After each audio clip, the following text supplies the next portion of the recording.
long có cánh. Khủng long có tên gì? Tấm gông có cánh. Rồi tiếp. Tấm gông đôi búa. Tấm gông đôi búa. Rồi tiếp sao nữa? Tấm gông ăn cỏ. Thì còn nào nữa Tấm không? gông ba tầng. Ôi ghê dữ vậy đó hả? Rồi còn bạn nào nữa? Tấm gông ba tầng. Rồi còn nữa không?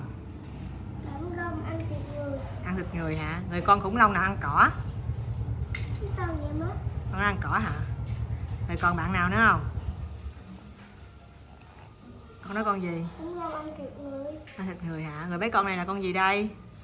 Tấm gông ăn thịt người. Dữ gì đó hả? Rồi được chưa? Nhiêu đủ chưa? Chưa. Tắt nha. Chưa. Cái thằng vô bệnh viện rồi về. Lẹ đi.